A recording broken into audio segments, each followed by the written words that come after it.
Hi folks, it's been a while since I've been here. I apologize for that. Sometimes life gets in the way of working on the bench out here. I do have a full-time job. But anyhow, I also want to apologize that I don't follow up on some videos. The reason for that is a lot of the things you see me working on are things I bought broken with the express purpose of repairing. And since they're mine, they tend to take a back burner when I do occasionally take in work for us. Items belong to someone else. I generally don't, because as I said, I have a full-time job and I don't like to have a lot of other people's equipment piling up here. But occasionally a friend or acquaintance will reach out to me and I'll take in a piece, especially if it's something I find interesting. Like this piece here. This is a Sansui AU919. These are very well-regarded integrated amps. They have an ridiculous bandwidth of, I believe, up to 400 kilohertz. This was back when amplifiers were designed to be very fast.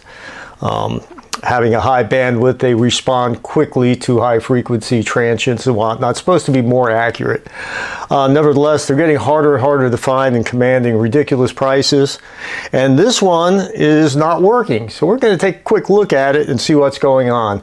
I've only taken a very cursory look and I'll show you what I found so far. Okay, so this is my dim bulb tester, Variac combination test rig. I have the amplifier turned on and I just use the toggle switch on the Variac to power it up. So what we should see under normal operation is the bulb should glow brightly for a very brief moment and then start to dim down, should extinguish all the way depending on the wattage of the bulb you have. And that's what you get because the filter caps are charging up. But as you can see, when we turn this on and the power switch on the amplifier is on, don't recall if I mentioned that, when we turn this on, we get nothing. So most likely the line fuse or fuses are blown in here. So let's get the schematic out, take a look at that and see if we can figure out what's going on. Okay, so I've looked at the back and there are no fuses that are externally available to us. We're going to have to take the covers off. And I need to mention, if you're going to do this at home, you need to exercise caution. Whenever you have anything that plugs into an AC outlet and you take the covers off, you're exposing yourself to potentially hazardous voltages and you are doing so at your own risk. So be very careful, and if you don't have the knowledge or the confidence to do this, find somebody else to do it for you. So we have what's called the export model, which is down here. The top model shown is the Japan model. So what we need to find is our line fuse. And for 120 volts, it should be 10 amps. For those countries that have 240 volt mains, there's our 5 amps. So we'll take the cover off and find it. And I suspect that this fuse is blown. And if it is, I'm hoping it won't be the output transistors because they are no longer available. And I'm hoping it won't be one of the capacitors because they're an unusual design and you basically have to gut them and repack them. Not a lot of fun. So let's pop the cover off and see what we got. By the way, when I disassemble something, I take a large Ziploc bag like this one and I write the brand and model number right on the bag, and I'll take smaller bags and mark them like this one is for the cover. And as you can see, I have long screws that go into the front and short screws that go in the back. And I just made a note on that because occasionally I don't have parts on hand to repair something and I'll have to put this on the shelf and it may be a matter of days or even weeks before the parts come in. I want to make sure I remember how everything goes together. So I take these smaller bags and I put them in that one large Ziploc, and it keeps everything organized and it keeps you from losing small parts. Okay, so the amplifier is on right now. And the fuses, line fuses, are down in here. That's the line fuse that we need to take a look at. And I have one probe in the convenience outlet on the back. There's two sides, so basically what you have to do is stick the negative probe in and check both sides of the fuse. One side is going to give you 120 volts. And if the fuse is good, you'll get 120 volts on both sides. So if I stick my probe here, we have our 120 volts. And if I reach down with this probe, it's insulated all but the tip, and I go to the other side, our fuse is blown. So I'm going to power it down. We'll pull the fuse out and see if we can take a look. Okay, so I've got the fuse out, and unfortunately it's one of these ceramic fuses, and I have some kind of ceramic here, so you can't see the element, because seeing a blown fuse can tell a story. If the element simply separated, you had excessive current draw, which may have been temporary, but if the fuse glass is black, and you can see shiny things where the element actually vaporized and plated out on the glass, that tells you got a dead short, and it's time to start looking at things like bridge rectifiers or output transistors. So we're going to replace the fuse, and when we turn it on, that bulb is going to glow brightly, I'm pretty sure, because we haven't done anything but determine we have a blown fuse. Okay, I've replaced our 200 watt bulb with a 100 watt bulb to provide more current limiting. Just to recap it, because I believe we talked about this, the purpose of the dim bulb is the bulb filament is in series with the unit under test, and if it draws excessive current, it causes the filament to glow, and as the filament glows, it starves the unit under test of current, thereby preventing further damage. So the fuse won't blow again, but the bulb, I suspect, is going to glow very brightly. Oh yeah, so we have a dead short in here. We need to take a look at that. So hold on, I'm going to put the camera back on the tripod, and we're going to take a quick look at output stage and power supply. Okay, so my general MO is to work from easiest to hardest, and the first thing we're going to do is we are going to isolate the output stage from the power supply. And that's done by taking these nuts off, here, here, here, and here, and this will isolate the power supply from the output stage. So we take the nuts off, and there's a washer we don't want to drop.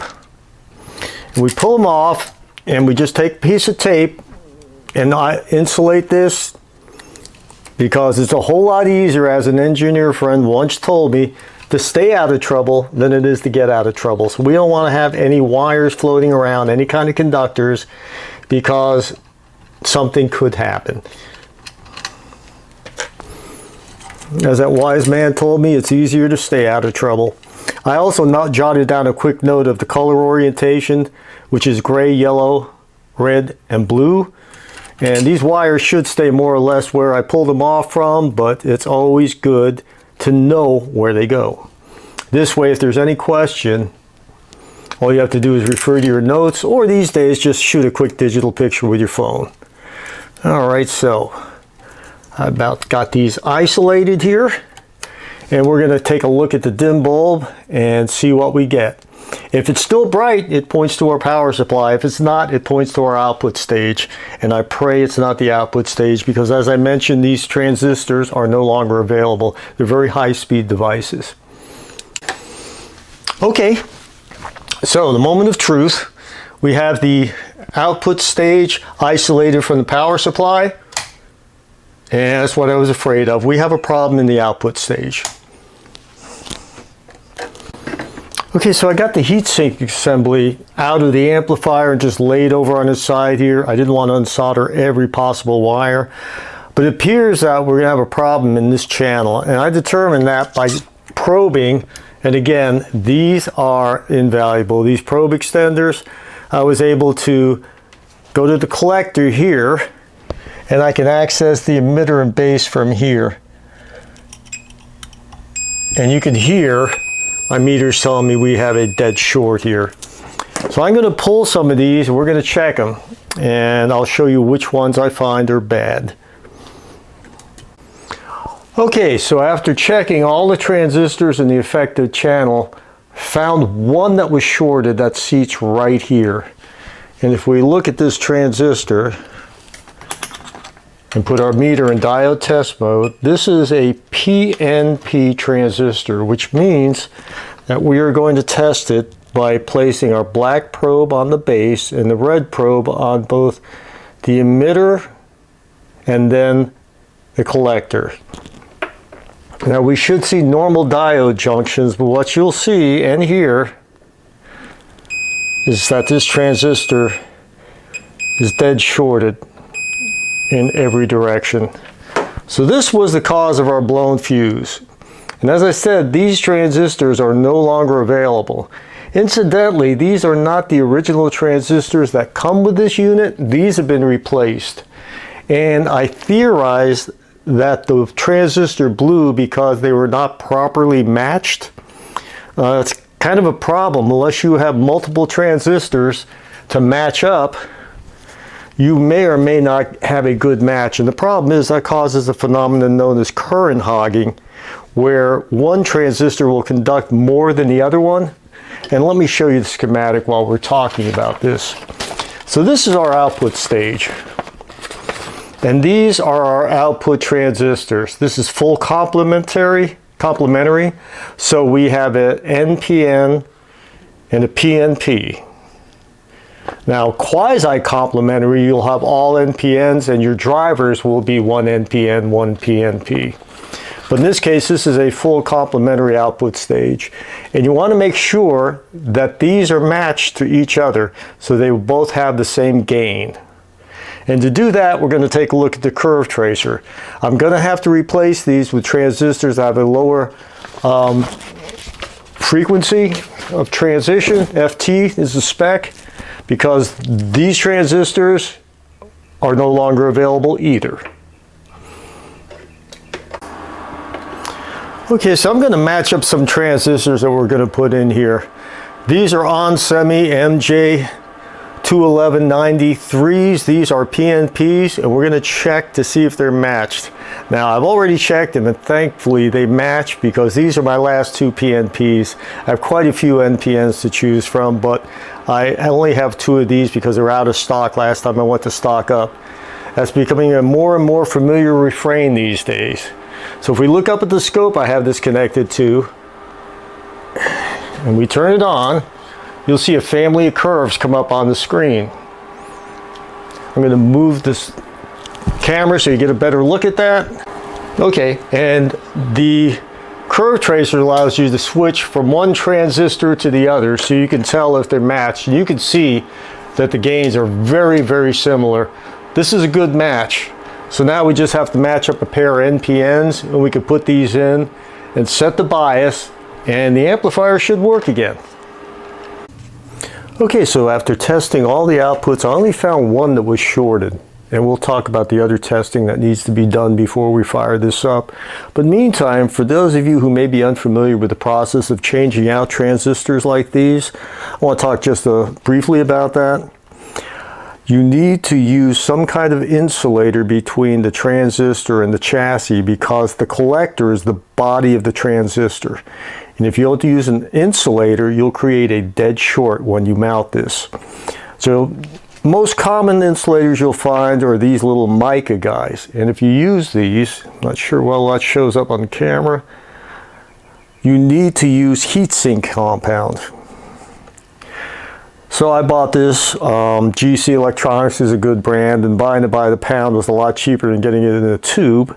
And what you do is you apply a very thin layer to the transistor, and I put this on and apply a thin layer to that. You don't want to glop it on, it makes a mess and it doesn't help. You want a thin layer. Now it's messy and it gets everywhere. I found this stuff on my hair, on my back. You just have to keep a towel handy. But alternatively, you can use these guys. These are called sill pads. They feel like vinyl, they're very thin. You don't need to use heatsink compound.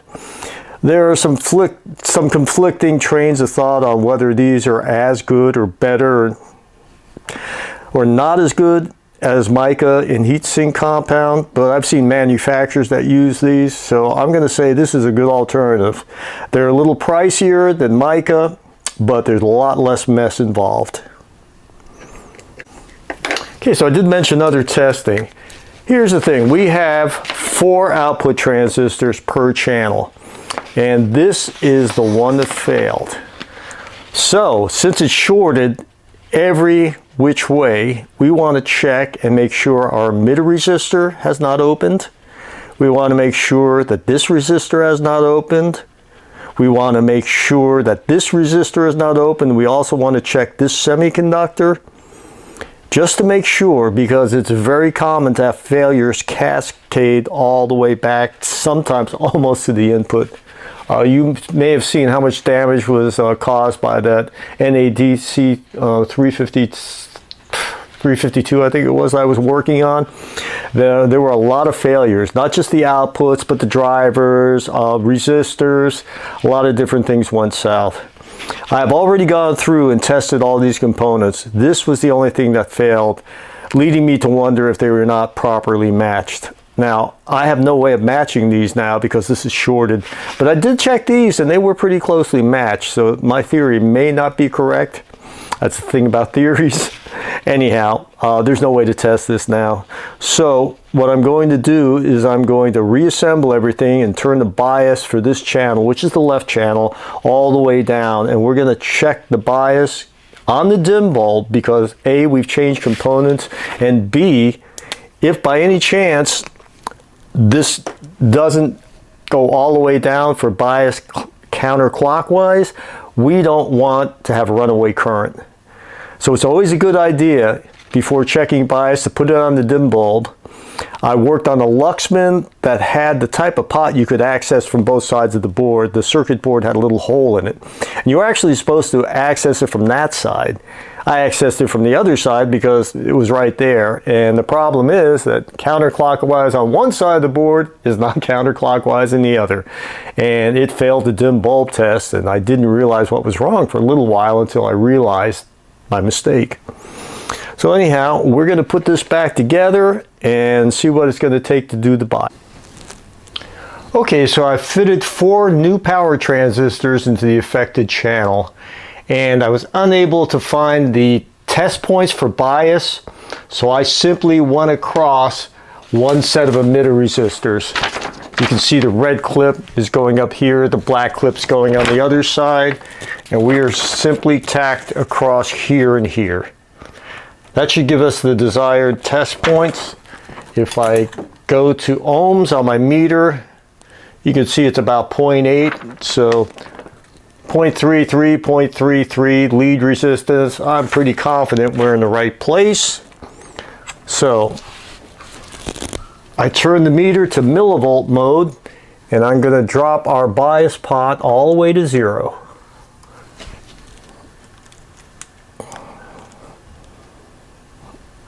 Okay, move the meter, try and get everything in the frame here. And let's turn it on.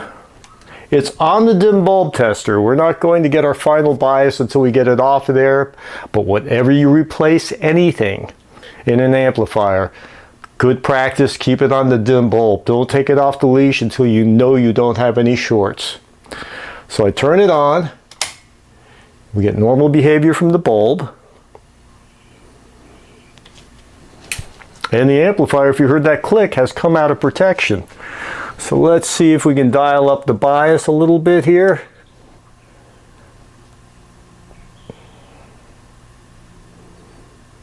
Okay, come on baby. There we go, starting to climb. We're supposed to get 20 millivolts. So I'm going to set it to about half of that, and then we're going to take it off the dim bulb.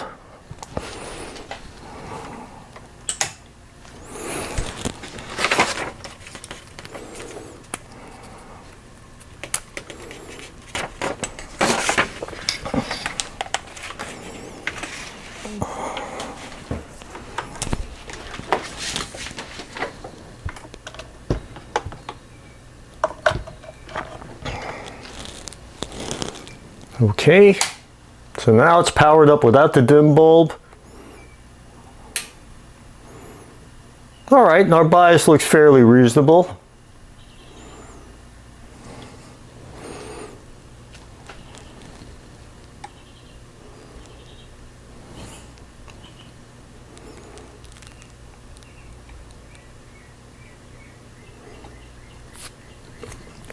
Okay. So you're supposed to let an amplifier warm up for several minutes before setting your bias. I'm going to keep it a little low, and we're going to do some testing and see what we get here.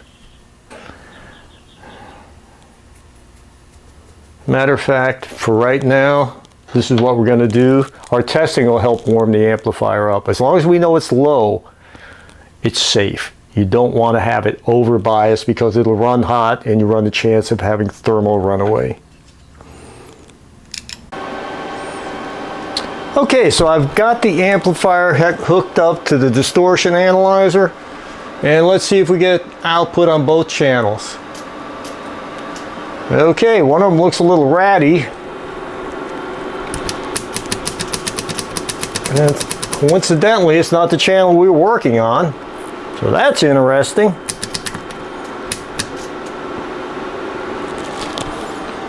Wow. Okay, so I'm turning this down. Okay.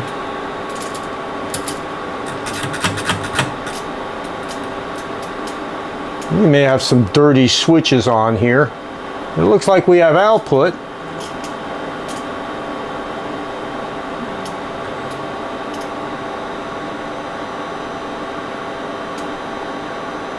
A little unbalanced, but I have 100 watts on the left channel and 70 on the right. So I'll have to take a look at that. Like I said, I think we have some dirty switches in here. But it looks like everything's working, so I'm going to take a look, see if I can find some dirty switches. We'll come back to this.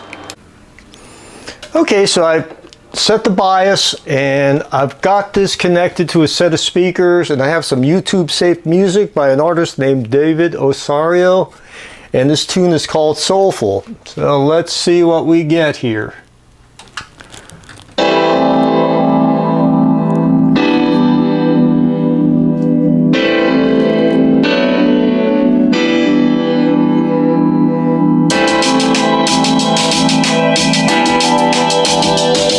I have all the tone controls bypassed, no loudness compensation.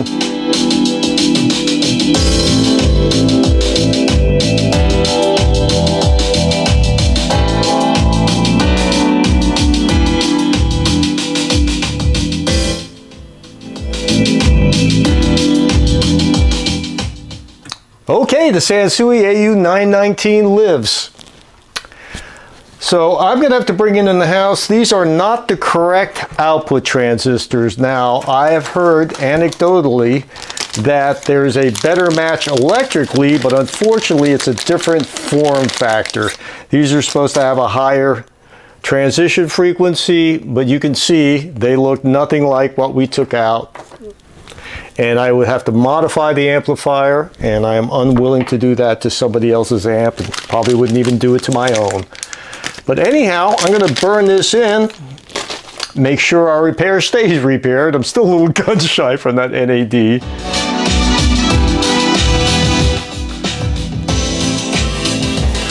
And as you can see, that white paste gets everywhere. So I'm going to close this video out now. I hope you learned something. I enjoyed making it. And as always, I like giving back to the community that has given me so much. Thanks a lot, folks. I hope to see you soon.